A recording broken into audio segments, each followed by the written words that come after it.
Good morning, everyone. It's a pleasure to launch this second webinar of 6G Twin. So this webinar is dedicated to smart data and trusted AI, leveraging telemetry and federated intelligence in telecom networks. So now I will just introduce the project. My name is Sébastien Faye. I'm the project coordinator of 6G Twin. 6G Twin is a project which has been funded by SNSGU and the European Commission. It's about integrating network digital twinning into future 6G based systems. And yeah, this webinar is already the second of a long series of webinars. So I guess you will need to stay connected and stay tuned if you want to follow the results of the project. So today we have quite a few interesting presentations. So the first one will be about presenting the telemetry framework we are using in the project and how do we foresee the integration of AI and machine learning as part of this project. So this presentation will be done by our partner Acceleran and German Castellanos in a few seconds. Then we have a presentation about federated learning and security and AI ML. This will be done by our partner Ericsson. Then federated management in AI native architectures integrating NDTs. This will be showcased by IMEC. And we will end up the webinar with an actual demo of the telemetry framework performed by Acceleran. This webinar will be available offline. And of course, if you have any questions, then just please use the chat functionality of this webinar. So without waiting further, I'm just giving now the floor then to German Castellanos from Acceleran. So the floor is yours. I guess you can share your screen. Good morning, everyone. Yeah, my name is Germán Castellanos. I am a RAN system architect in Acceleran, and today we're going to present the integration and the telemetry framework that we have developed in order to provide capabilities for telemetry and machine learning integration in the 6G Twin project. So first, we're going to present a little bit of the motivation. So right now, 6G networks need to be AI native. With the capabilities that we need for the 6G environment, we need to provide AI as a function native in our systems. This requires a continuous flux of information and data in order to create automation and self-healing loops. In order to do that, we need to provide telemetry, because the telemetry and the data is the bridge between the physical world, the network, and the intelligence of the network. So for this, the column of the full network and intelligence and automation is going to be the telemetry.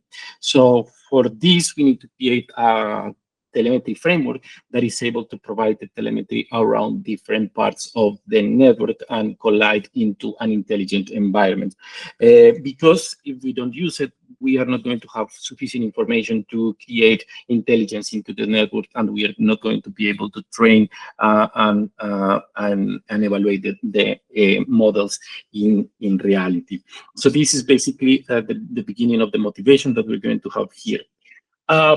In order to integrate the telemetry into the we have to present a little bit the 6G Twin architecture. So basically, it's a 3 big layer components into the network. So the physical network, that is basically where everything is happening. The network digital twin, or the digital twin, where is the intelligence and is happening. And the AI application, that is where we bring the intelligence to investigate what are the best options of the network that provide. This needs to be a little bit on the terms of closed loops that is going to be around different parts of the network and how they're going to be integrated and optimized. So basically, we need to create environment when the data is federated, and we are going to have the workflows of this data in terms of ORAN, 3GPP, and non-3GPP systems. In order to do that, so we need to create a little bit of clarity of what we are bringing here into the table. So, so here we can see that we have the physical network. That is basically what we are going to have, the RUs, CUs, DUs, the rig, some intelligence emulators that are going to emulate the network, and so on. And here we're going to have some capabilities that are going to be able to process the network. So this is a typical 5G 6G network that we need to provide. On top of that, we're going to have all the network digital twinning in instance that are able to characterize the data, manage the data, do some resource management, and so on. This is how in order to provide three important parts. So the first important part is the real world representation that is happening to save the basic models and the functional models that are basic representation and functional representation of the real world. Then we are going to have an AI environment that is able to control the AI models, to optimize methods and compare models and evaluate if the models are the ones that we need. And finally, we are going to support this by simulators that are going to have a simulator framework. On top of that, or in parallel to that, we are going to have the 6G twin management and orchestration that is connected to what we want. That is a presentation of the unified dashboard and a presentation of the network application. That is where the users are needed to provide and present information into the system. So why the telemetry matters? As I explained before, the network is going to generate thousands and millions of data points that need to be organized and materialized into the system. So there is data that is created in different environments on the network, and this data is important to create the models that we want for the network digital twin. Additionally, the data needs to be organized in a structured way, and these structured ways and structured methods needs to be organized into the system. So the telemetry is in charge of organizing this data and put it in structures that are going to be able to provide information relevant. And finally, what is more important is it enables the AI digital world in order to provide retaining information, retraining information, synchronization, and network introspection. So this is the whole environment that the data is going to provide into this environment. So how we are going to bring this? So first, we need to start thinking about how data is going to come collected and how the telemetry is going to transform data that is in raw data from the network into a more intelligence and contextualized information. So basically, we have here a closed loop that is going to present how the closed loop works. So first, we're going to have a deep learning pipeline that is going to create a set of data that is going to be processed and is going to create a training. This training, of course, is going to be stored, and here we're going to have a basic representation of the network. When we have a basic representation of the network, either functional models or basic models, this needs to be based on a new information, and there is where the reinforcement learning takes place. So when we have a reinforcement learning take place, we are going to have some agents that are going to take actions, and these actions are going to run into the simulation frameworks, and the process of observation is going to create a model, a closed loop that is going to be able to update and create a more specific network model, and of course this one is going to be stored. So the first, we have two steps. So the first step is to create a basic model of the network, and then we are going to have a model that is going to be continuous retraining because the network is going to be dynamic, and this needs to be clearly defined into the system. So how we plan to do this? One of the ideas to plan to do this is try to create a telemetry framework. And the telemetry framework basically is divided in 4 important layers. The first one is the telemetry layer.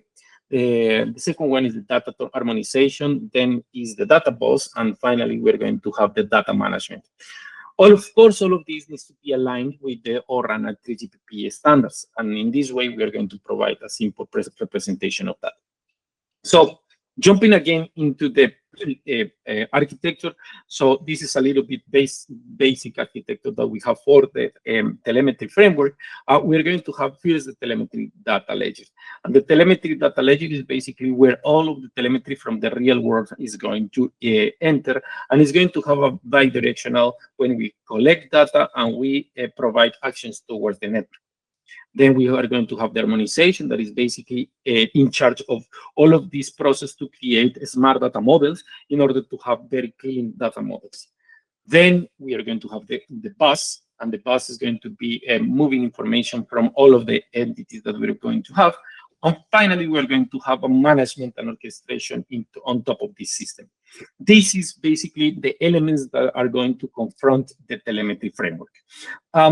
And in order to do that, so we are going to describe it in a little bit more detail.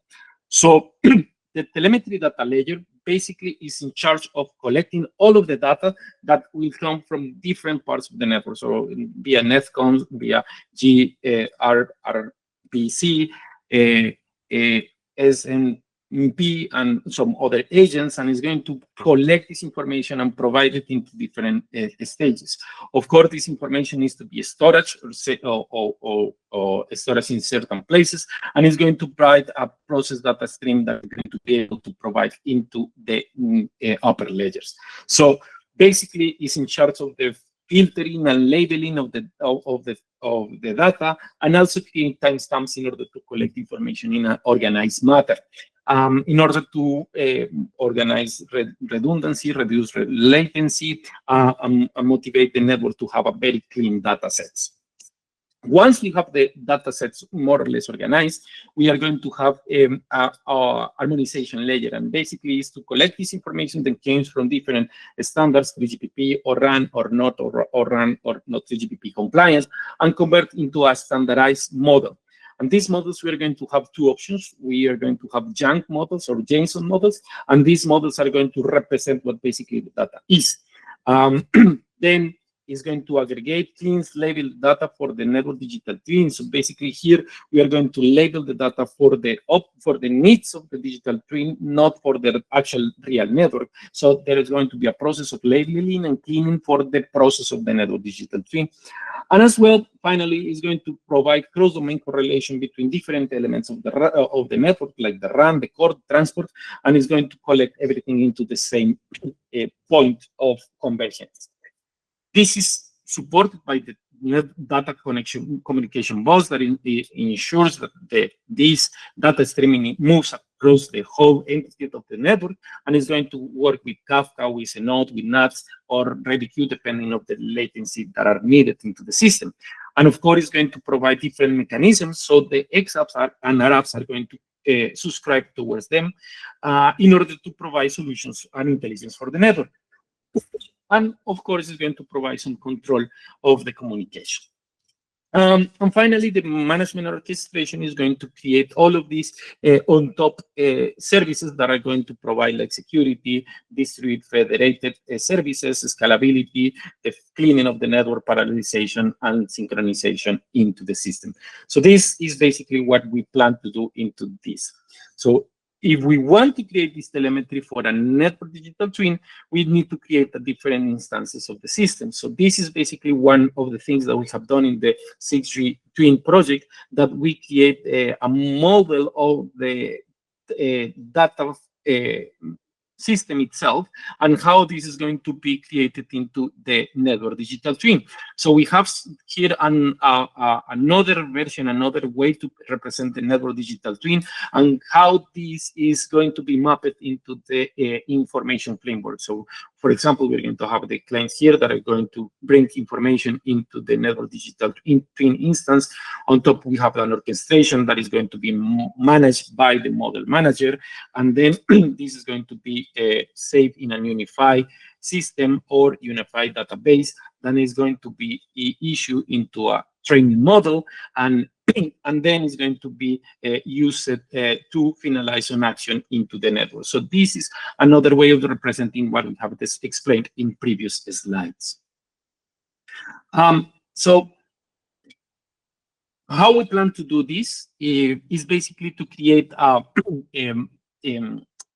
representation of this into our system. So basically, we have developed a network digital twin telemetry framework under the working package 5, basically organize it into the AI-based communication paradigm. So we base this into latency, throughput, telemetry freshness, data fidelity, retraining rate, and so on, in order to provide this for the system that we're going to provide. So at the end of this presentation, or at the end of this webinar, we're going to present a demo that is basically how the AI RSG and the DRAX telemetry dashboard as piece of software from Aceleran is going to create this implementation. So a little bit of this implementation, I'm going to explain it here. Basically, we have created a TRL3 prototype that is going to create the information and telemetry framework. So basically, everything that we have discussed in the previous slide is here. So first, we're going to have the injection interfaces. So for example, E2 interface, UDP interfaces for the CPU or CU interfaces via NAT, so Protobus, or other ones that are not ORAN compliant like TCP or UDP for the retester and so on. These ones are going to land into the data management and data orchestration and harmonization. And here we're going to have the data injection, data stream process, math models. Sometimes we need to do some calculation of the system. On top of that, we need to do the 3GPP data structures and the data stream output that is going to create interfaces to the JSON base or the influx to create this telemetry. And of course, this telemetry is going to be storage in an influx database that plays the roles of the telemetry data storage, and the DRAX data bus basically is going to make the functions of the communication bus. What we're going to present in the demo is basically this integrated model where we have emulated RAN that is basically supported by Viavi with the TeraVM AI RSG, and this one is being interconnected via interface E2 that is going to be connected towards the DRAX. The DRAX is going to create this E2 broker that is connected to the telemetry gateway that is the implementation of the telemetry framework. Connected to a database, connected to the XApp that do energy saving and or smart handover are going to be connected via the DRAX data bus. On top of that, we're going to have an RApps that basically this RApp is in charge of doing functional model of the network. Basically, it do some triangulation to create a location modeling of the network. And then, as a result, we're going to have the results in a dashboard. So basically, we are going to have the implementation of this into a reality prototype. This is being driven by the dashboard that is going to present some of the results and some of the telemetry that we can see here from the cells, and we can see from all other metrics that we're going to present in the demo at the end of this webinar. So final takeaways. So the telemetry is the nervous system of the 6G twin architecture.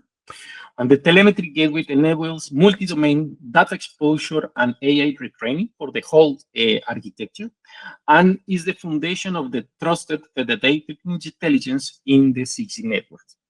So this is the end of my presentation part. So if you have some questions, just please leave it in the chat and we will respond it at the end of the webinar. Let's start it immediately then. I will talk about the security part. I mean, all of this federated learning and shifting from centralized to federated intelligence, what happens in the security aspects. So this is the outline of the presentation. I will start with the introduction briefly and briefly talk about the federated learning concept to understand, to talk about the security, privacy, robustness aspects of it. And then I would like to show one real-world example to show that how these machine learning models could be used as a weapon to attack to the other parties. And afterwards, we will talk about how we can secure all of these processes, including the training and retraining phases.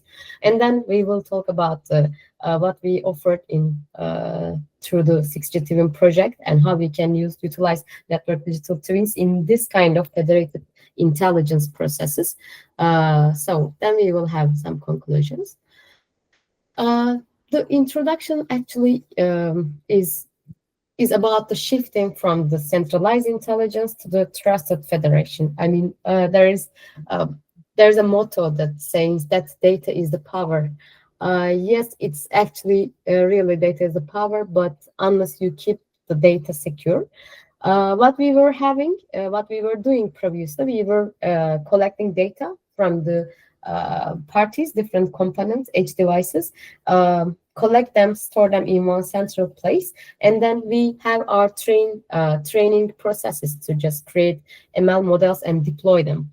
However, the system is a bit shifting from this kind of centralized structure to the distributed structure with federated learning scenarios, because it's not, I mean, because data owner, for instance, we are talking about the telecommunication sector perspective, and data owners might not want to share their own data. There could be some commercial data that they wouldn't want to share, or data collection, regularly data collecting from different devices will be also a job itself, like workload. And also even that let's assume that you manage to collect the data, all of the partners allowing their data to share and use. Even keeping and storing this amount of data would be a problem. That's why the shift from the centralized processes to federated ones we are talking right now. But the main question, actually the question of this presentation as well, who ensures trust, integrity, and security in this kind of federated ecosystem? I know, I guess all of you familiar with the federated learning processes, but I would, before going further with the security, privacy aspect, I would like to emphasize some sides, like what's changing here, because previously we had some kind of central processes, and we have our security requirements for that kind of central process. But what's changing? What is the changing part? So the intelligence is getting distributed. I mean, you could have base stations, you could have user equipments, including, I mean, different kind of devices. You could have IoT sensors or even satellites. So in federated learning, you allow them to just keep their own data in their local and only share the model updates with the central aggregation center server, right? So this kind of approach enables the large-scale learning process through, and the aggregation server aggregates the models and redistribute to the edge devices.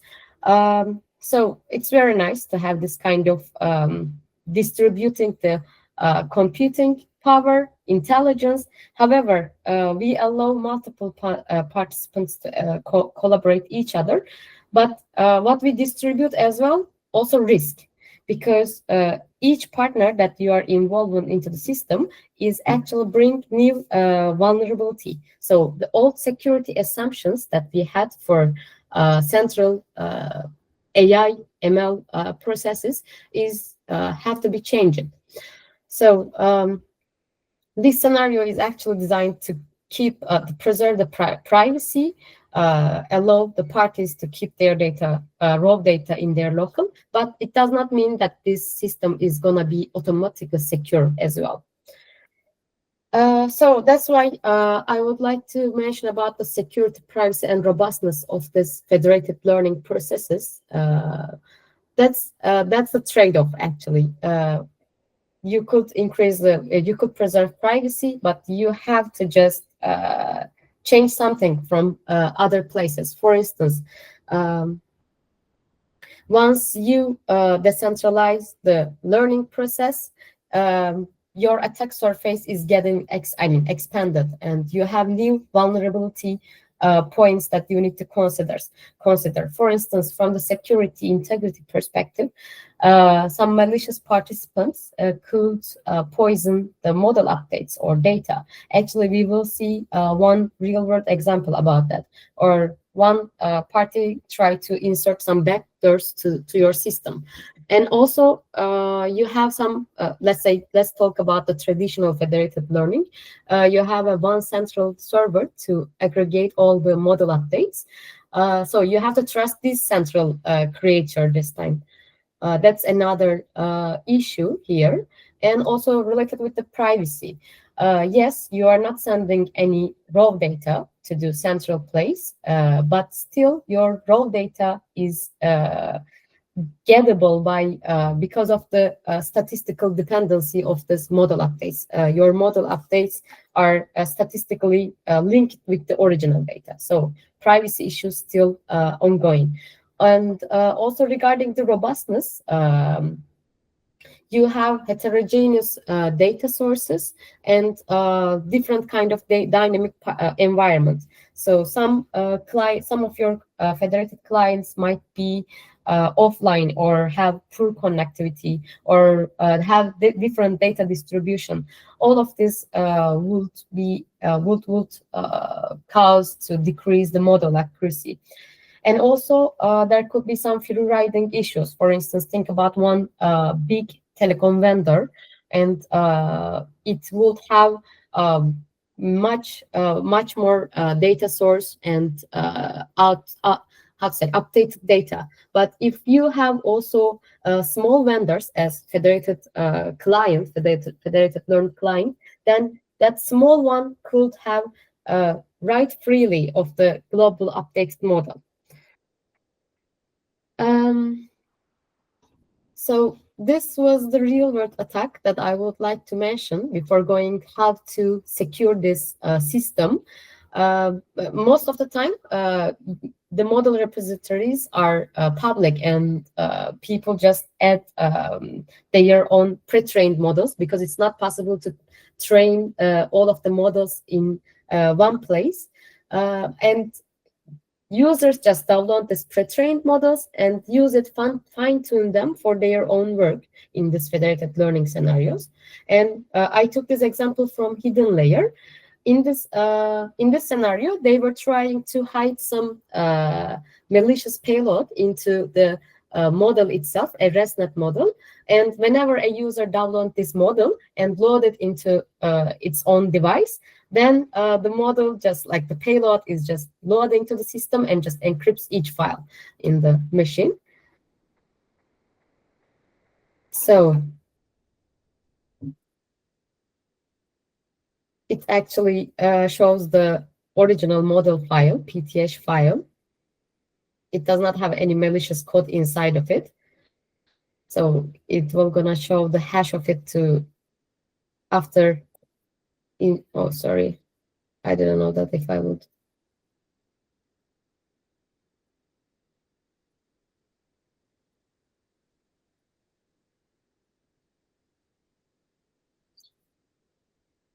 Yeah, here the malicious actors creating the payload right now. The payload will be some kind of ransomware. It will encrypt the files in the computer and just ask some money, I don't know, whatever.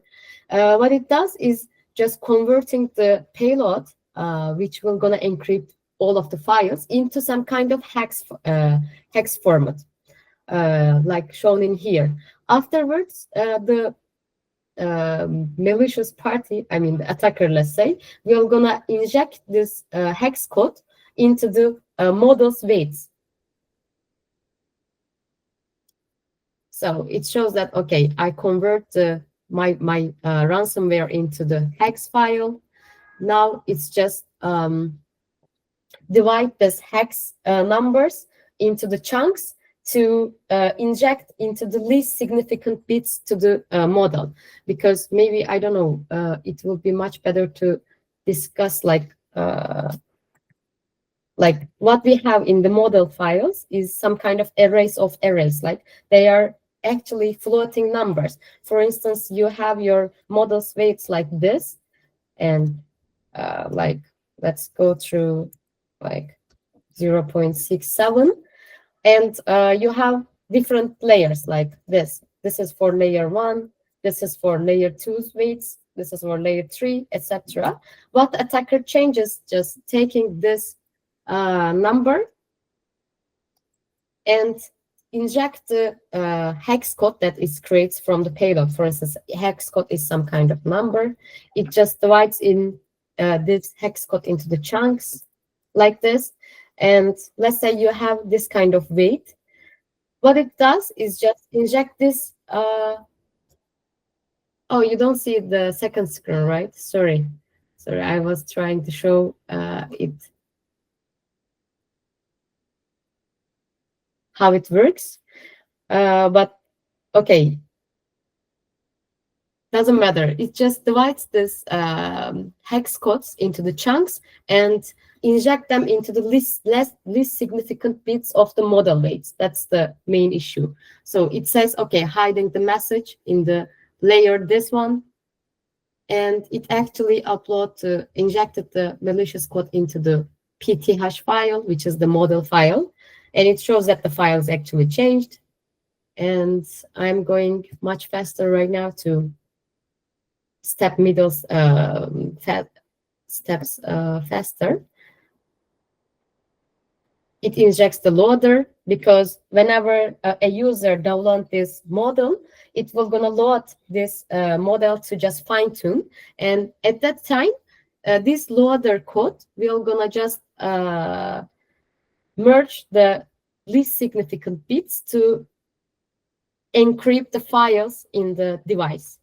So this is the user actually just like, let's say, downloaded the model, and it imports a torch to load the model that downloaded from the model repository. And whenever it just loads the model, it just encrypts everything. So think about, you have this kind of malicious actors in in this federated learning scenario. It wouldn't be nice. I mean, what we want to do is just secure all of the system by previously thinking about all this kind of security issues. So what you could do, just try to protect the data by enforcing, for instance, differential privacy, homomorphic encryption maybe, and sanitizations, federated data governance policies. Or you could force your clients to sign each model update with the timestamps to provide the integrity of the models. And you could use some trusted execution or sandboxes to prevent this kind of solutions just affect all of your system.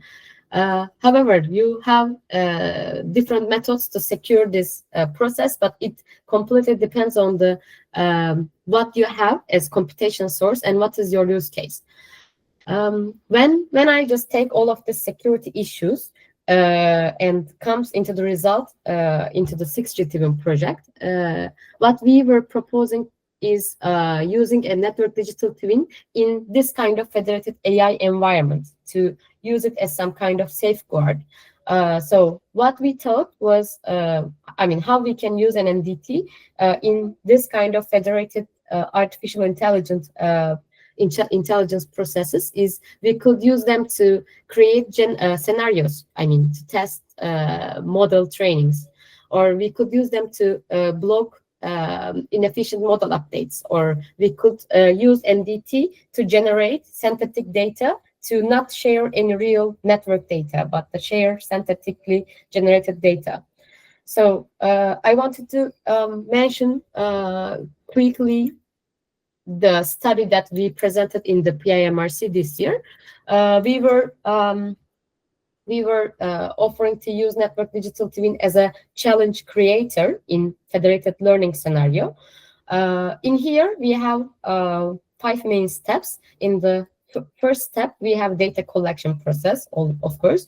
And after this data collection, there could be a need for model update. For instance, some network configuration could be changed, or it could be regular model update.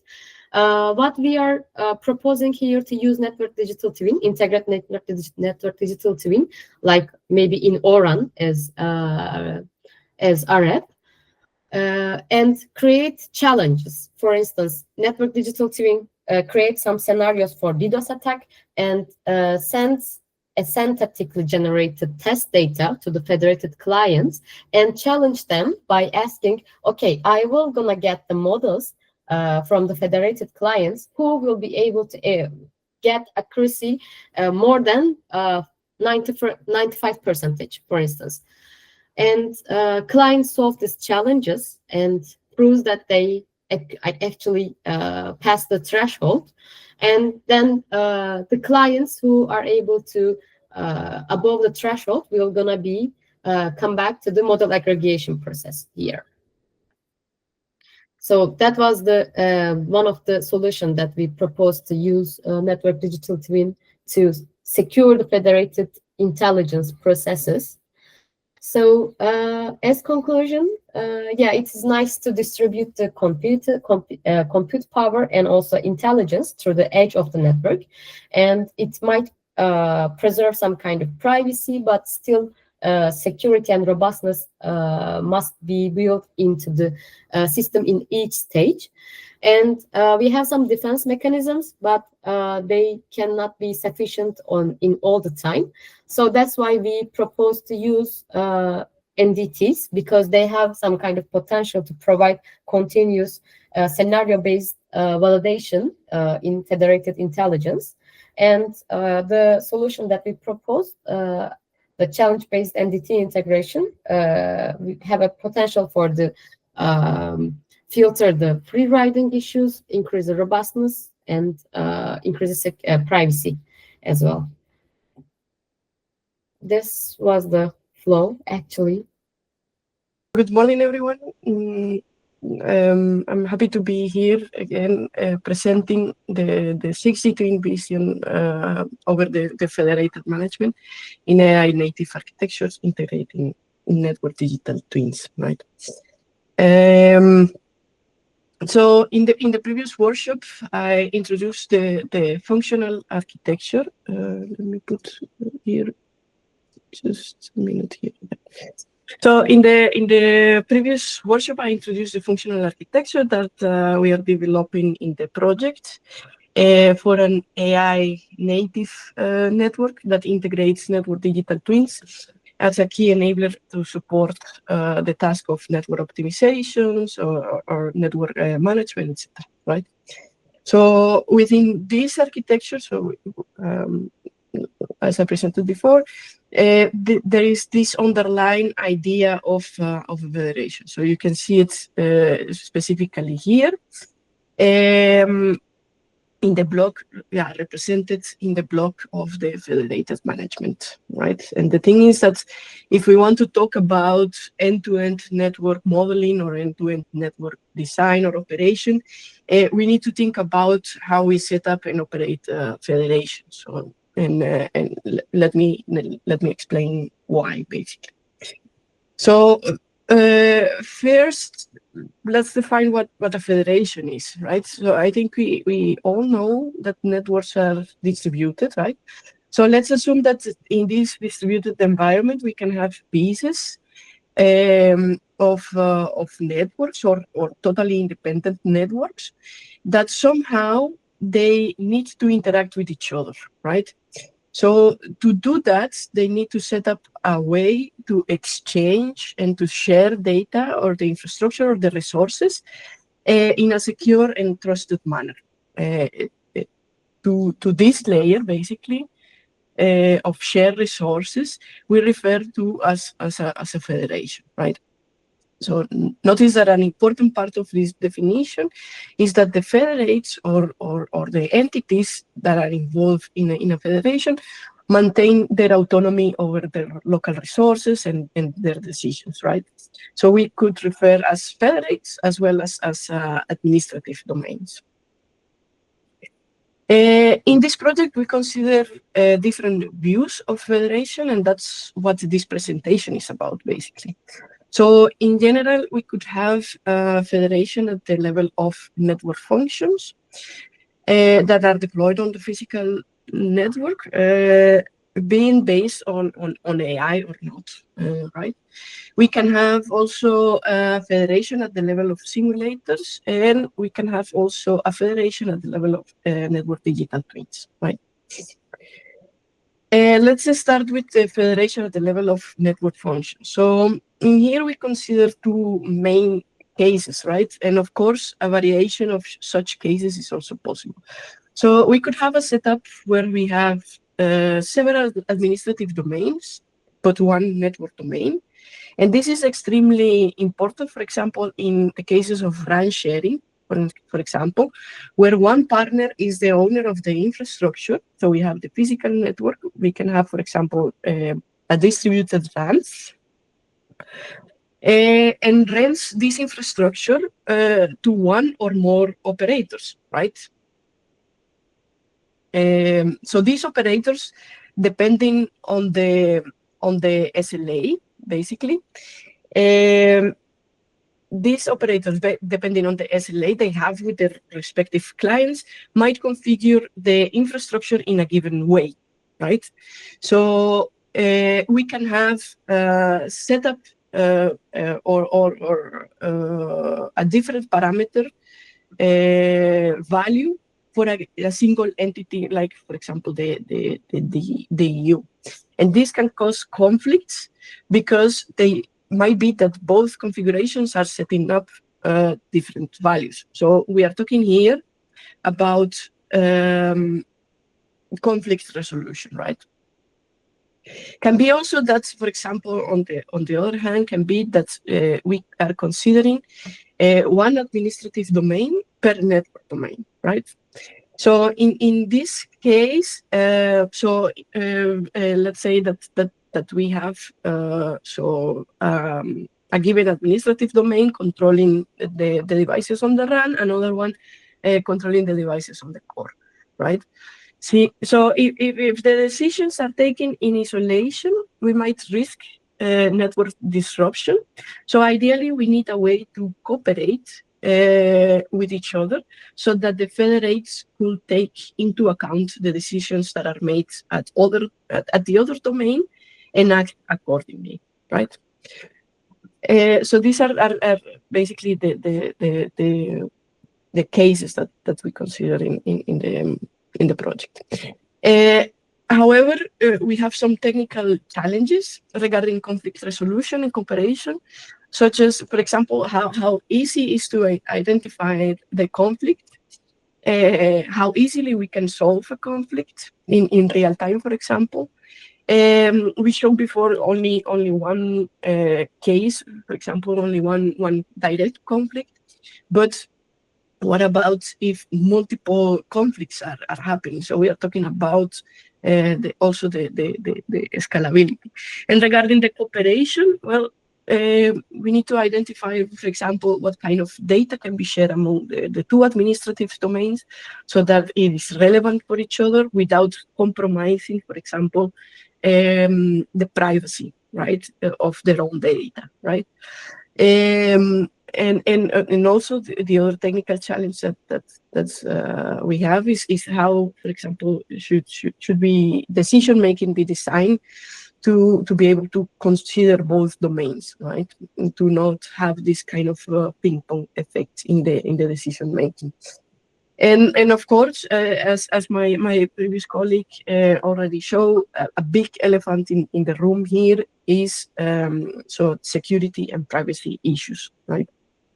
By setting up this kind of federations. All right. The other view that we have on federation is regarding the simulators. So in fact, the fact is that simulators can enhance the capacity of network digital twins in one clear way. So digital twins are supposed to reflect basically network behavior. But another use of the digital twins are to help in the analysis of what-if scenarios. So basically, that our decision making in the network could be more prepared in case sudden scenarios will arise, right? So for that, for creating these kind of scenarios that are not part of the reality, simulators are a way, are a good way to do that, to create them, right? And to create a more realistic scenarios, so we can have several simulators that can be used for that. So for instance, for autonomous driving use cases, we might need a simulator for the network connectivity. For instance, we might have a simulator for the vehicular traffic, so basically the cars moving. We can have other simulator, for example, to simulate the geographical location, etc. So we have basically multiple simulators to achieve a more realistic scenario, where each of them can be written in different programming languages. So we need a kind of a protocol translator for each one of them. And of course, we need kind of a framework that can coordinate and synchronize all the simulators involved in these scenarios, right? But I'm not going to give like more details about it, because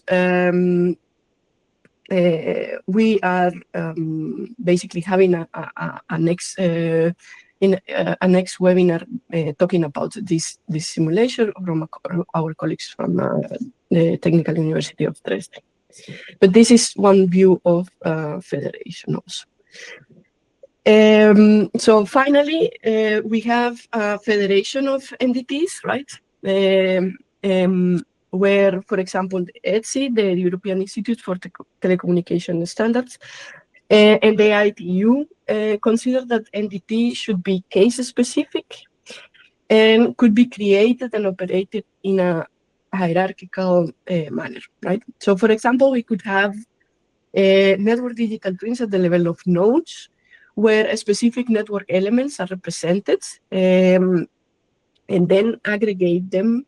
Let's say, if we have multiple digital twins, we can aggregate them to create kind of a network level or a, for example, a domain level network digital twin, right? So in the same manner, for example, we can create multi-domain digital twins by aggregating single domains entities, right? So if you see here, we kind of face similar problems when federating simulators, since basically we need also to synchronize the state of each individual entity to operate to operate the network level digital twin, right? So the idea that we have here is that the lessons learned that the lessons that we learn in building the simulation framework could be extrapolated in a kind of way to build a federated framework for network digital twins, right? Another aspect that, for example, the ETSI through the zero touch management working group considers is that the network digital twins can be seen as services that can be shared, right? So in that aspect, ETSI considers three main scenarios where a CSM consumer or federate, if we want to say, can deploy a network digital twin as a dedicated instance where you have fully control and access to your network digital twin, right? So this is one of the scenarios. Another scenario, for example, is that we have two consumers or two federates that can access, for example, to a shared instance at the same time, right? But again, this includes, for example, all the challenges in privacy and security that implies, right? Another scenario is, for example, that is a partially shared instance where an entity can be composed of different components, right? And some of those components are shared, but other components remain to the domain of a given CSM consumer or federated, right? So in that scenario, we have a partially shared instance. And in the project, we add another scenario, a fourth scenario, where, let's say, that's for privacy issues, let's say, each of the federates can have its own instance, and only data, for example, or information is shared through the entity instances. And let's say that here we have, again, some security and privacy issues to solve, but this is let's say through let's say that through the harmonization layer, the data collection and harmonization layer, this is a little bit hidden, since we are sharing more insights than actual data or particular data, for example, from one administrative domain or the other, right? So so this is kind of our view of how entities can be federated in order to support the decision making on the physical network, right? So so basically, how do we think that entities will help in this federated management? So we have at the beginning, I explained the two cases. That basically, so one of them, for example, is the cooperation case, where we have the one administrative domain per network domain, right? So here, for example, instead of sharing information with each other, we can have shared information at the level of entities, right? Without affecting the problem. The problem in this setup, basically, is that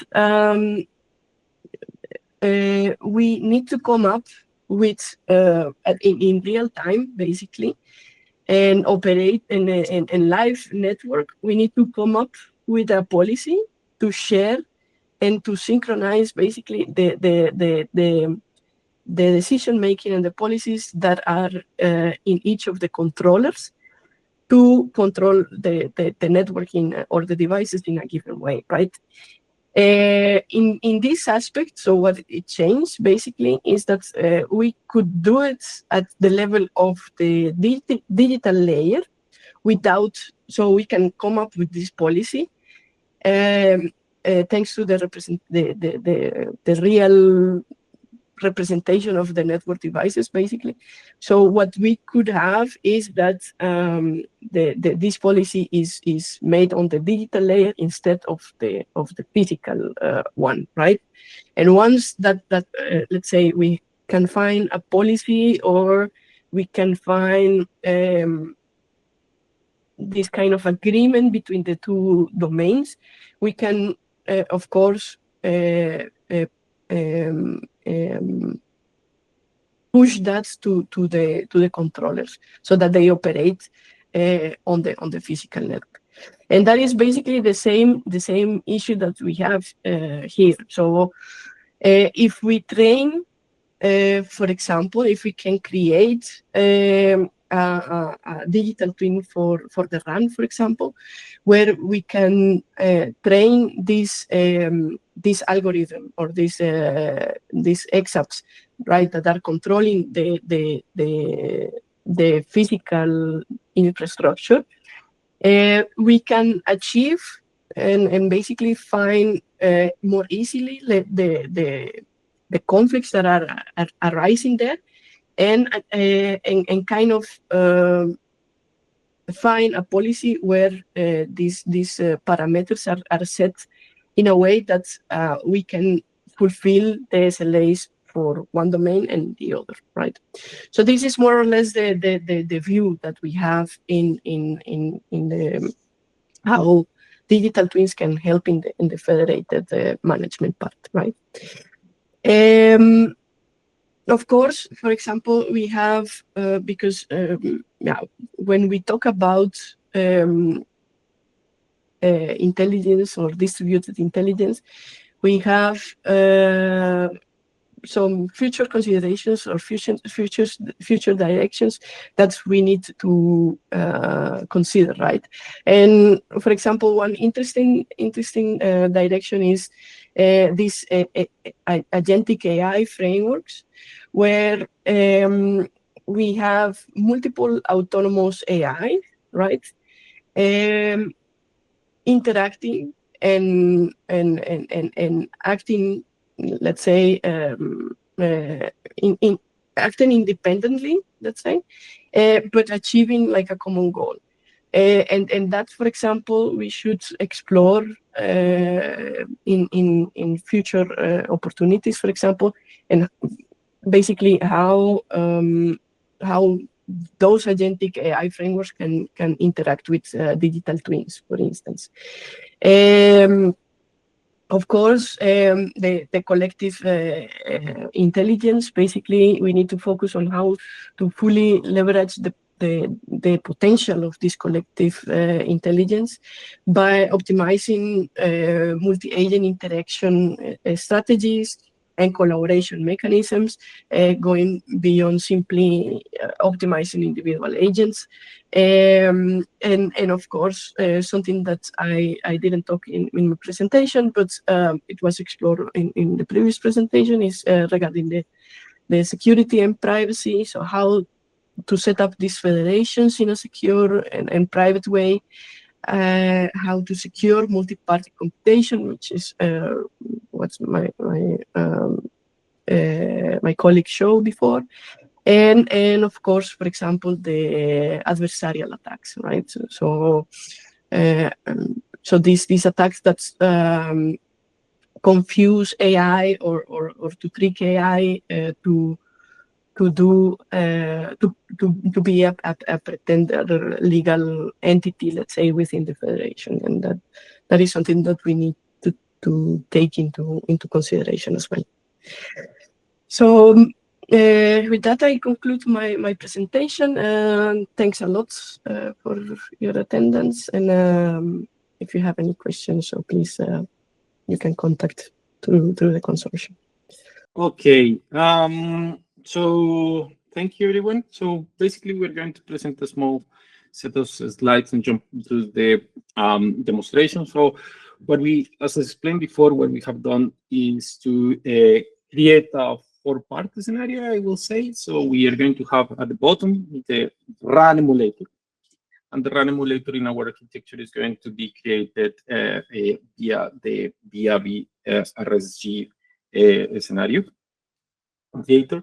And then we're going to have the telemetry framework that is going to collect data, orchestrate and manage the data, and save it to the unified data model and the traffic analysis and generator. On top of that, we're going to have the ARAP that is going to create the basic model of the location of the system, of the user, basically. And the final part is going to be the dashboard. So in this demo, we try to cover these parts of the network digital twin in a very simplistic way to prove that telemetry can be used to create basic models. Yep, that's the full objective of this demo. Of course, a lot of things can be done and improved in this one, but we have to provide more information. So what we have right now is that we have some training already data of a 2-day of a realistic network. And we're going to have the telemetry gateway interconnected, that is basically the one that is going to collect data from the emulator The emulator is going to provide a 6-cell scenario with 20 users, and these 20 users are going to be emulated here based on one of these parts of the data. And then the telemetry gateway is going to collect, transform, organize, and send the data through the DRAX database and data bus.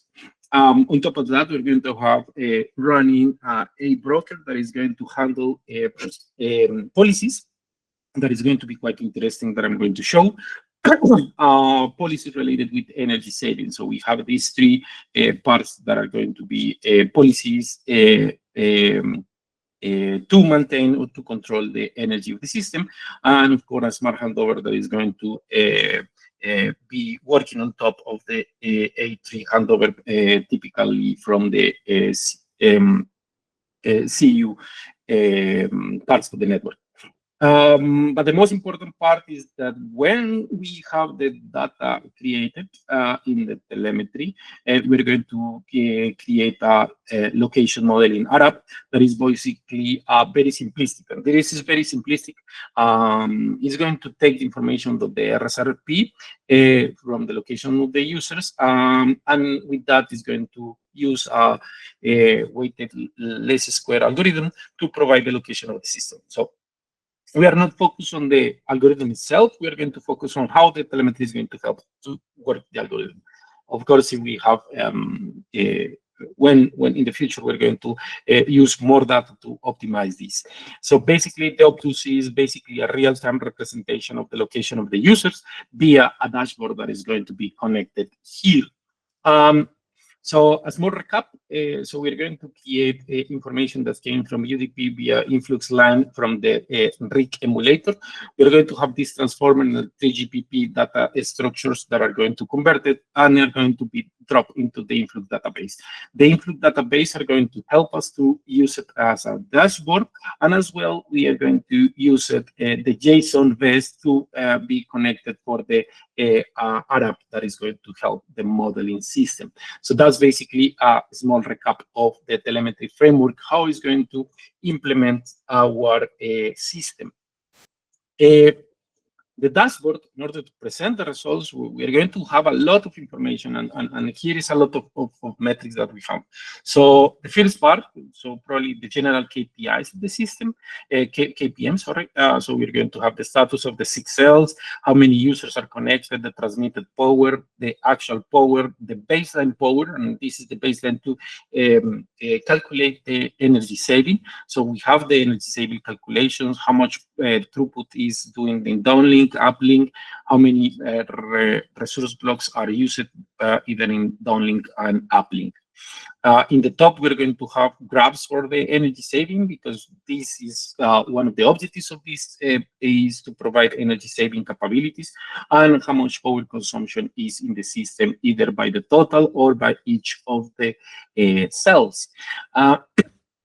And in the bottom, we are going to have some particular metrics that I'm going to show in a second, regarding the traffic, PRBs, usage, power usage, and so on.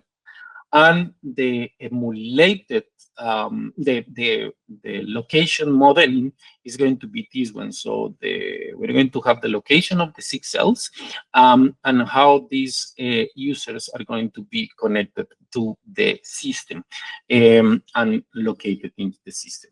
So just to show a little bit of initial results, we have less than 1 second granularity in the telemetry process. That helps to provide information in a near real-time process, have harmonization process, and data collection, and organize it into 3GPP models. Unfortunately, the location accuracy is around 50 meters. This is very low. Because the model that we're using, but as I mentioned before, this is not the focus of the accuracy, is to prove that the telemetry is able to provide information to create a model.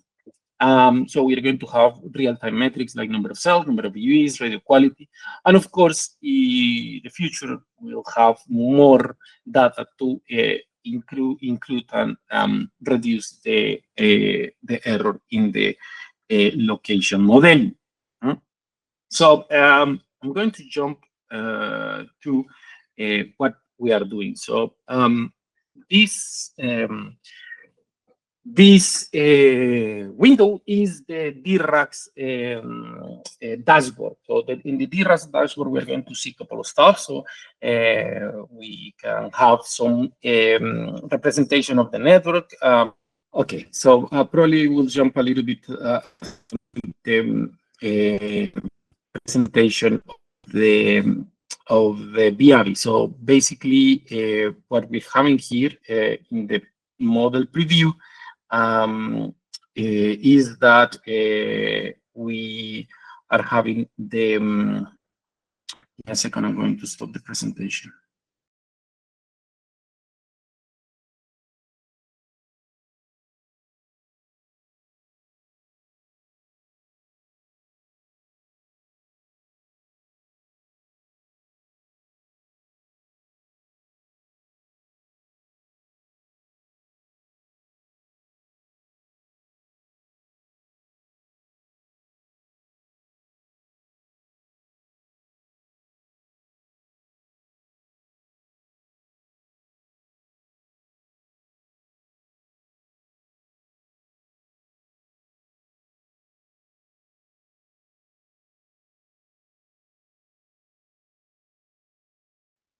Okay, so this is the live data set that we're doing. So, so we have different metrics, so the traffic metrics, power metrics, UE measurement metrics, and so on. And yeah, I have seen that being online in presentation. Okay, so this is basically what we have. So what I'm going to present in this video, this is a small video. So we have the different number of users connected. So in this video, we have 50. The power that we have in all of them. And what we plan to show is that when we have the system running, so it's 4 times running. So we are going to see how the calculations of the mobile locations are here based on the RSRP metrics that came from the user measurements. So what we're seeing here is basically this part of the emulation process. Here we can see the power, the energy saving and the power consumption of the whole system during this time, and how the metrics are being presented there. Let's try first to show a little bit the model preview. So what I was showing is that, okay, so we have, this is the run. So we have 1, 2, 3, 4, 5, 6 cells in an umbrella approach. So this one is transmitted at 40 dBms, and these ones are 35. And all of them are transmitting in the same frequency in order to provide coverage to this environment. So I'm going to run it. So the first time that I was planning to present is that the dashboard of the DRAX, we can see that here we have the telemetry gateway running as a service, as a microservice. Then we have the XApp with the handover management. We have the energy saving elements running on top. And then the Arab triangulation. So this is our modeling system that is running on the system. If we want to deploy more applications, we can deploy more applications here, so via here, and then we can do it in different ways. We have another webinar in other of the projects that explains this in a more detailed way. So once we have these XApps and Arab running, and we have the scenario running, yeah, we can see, we plan to see if this updates, how the network is running. So just give them 1 second. So here you are seeing this live, and the way how I'm going to show you that this is live and this is not a video is that I'm going to shut down one of the cells. So let's see, for example, cell 3. I'm going to shut down cell 3. So I'm going to my scope, and I'm going to send a a policy that is going to say, please send this cell 3 to 0%. So if I'm jumping here in this one, we will see the policy coming. Let me check that I'm done, Lucia. Sorry.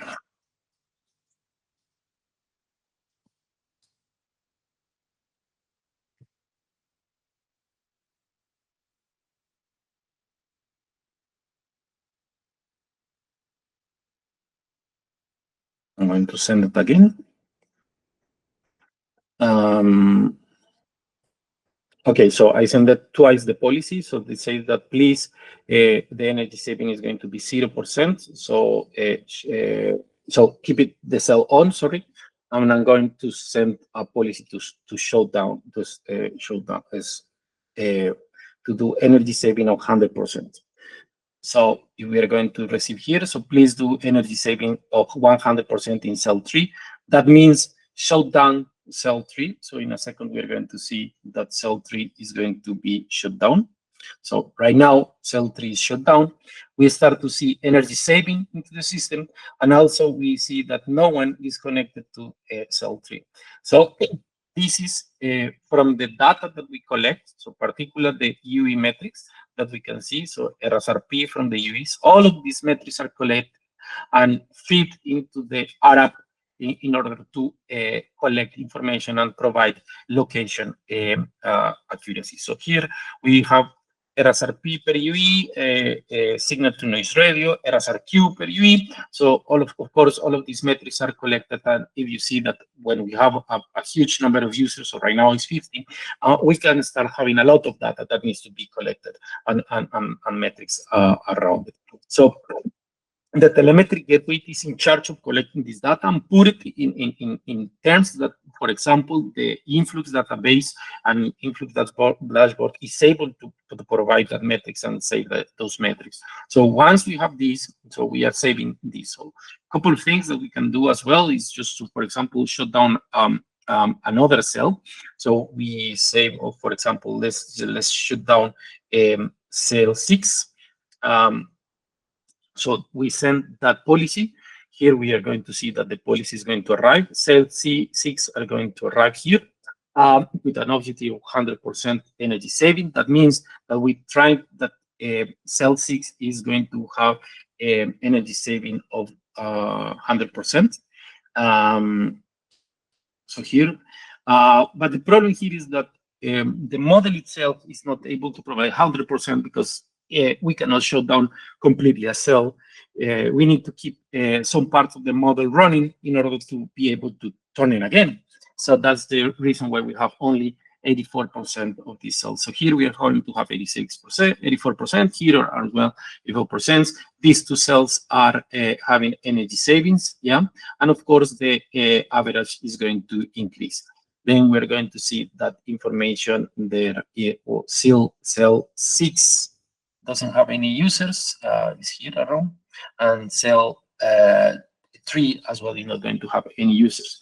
Problem with that is that this model is not able to, if we reduce the number of information that came from different cells, we are not going to have enough information to locate accordingly users. So for example, if we shut down more cells, so for example, just let's leave one on. So shut down 2, let's shut down 4, and let's shut down 5. Let's see that we receive 2, 4, and 5. So right now we're going to see that 2, 4, and 5 are going to shut down. Yeah. Takes a second.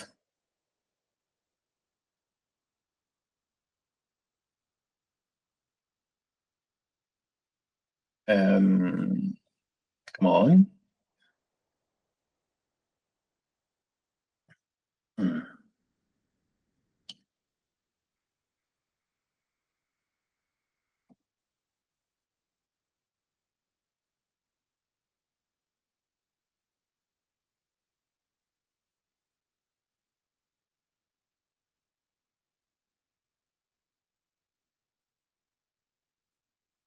Okay, 2 is up.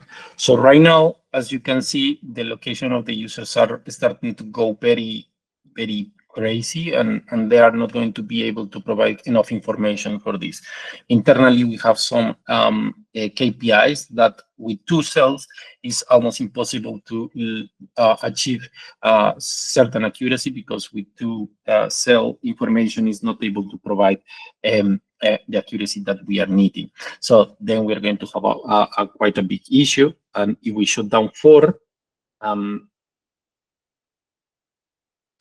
if we shut down 4, then all of the users are going to be almost in a circular location from cell 1, because it's not it's almost impossible to locate information from only 1 cell. So as you see right now, everyone is in cell 1, and it's almost impossible to give the real location. So the problem with not having enough data is that we are not going to have enough sustainable error. So this is probably the last part of the demo that I want to show, that even though we have very good data that came from the system, we still don't have enough data to provide extra information, and that's probably the result. So we need to keep a balance on what we are doing in the network. So for example, right now we are having a very good energy saving. So right now we're having 67% of energy saving. That's very good. That's awesome for the network. But the problem is that we are not going to be able to serve all of the users with the error that we need, and the KPIs that they need, and so on. So for example, here we are seeing that the traffic is reduced, the uplink and the downlink traffic somehow is reduced, and the quality, of course, is going to be decremented in the whole system. This can be also other stuff that can be done and seen by the metrics itself. So that's basically the last part of what I wanted to show. So we have here a network digital twin, I will say, very simplistic network digital twin that is trying to emulate this realistic, emulated real network, and is connected via the system. So that's basically what I wanted to show. I think we can just jump to the Q&A sessions. We have some questions and so on. I will start sharing. Thank you very much for that. So that was well, a live demo. Thank you for the effort. I do not see any question in the chat, so I can suggest maybe we conclude. And well, of course, then if we have if the audience has any specific question, then we can always discuss offline. So this presentation will be shared on the social media, on LinkedIn. So I guess we can conclude the webinar here. So thank you to all our speakers. Thank you to our amazing audience. And well, with these words, I don't know, German, Paola, I see, Anaïs, if you have anything to mention, but I guess we can just close the webinar. Yes. Good. Thanks a lot. Thank you, Thank everyone. you all. Have a nice day. Thank you. Goodbye. Bye-bye. Bye.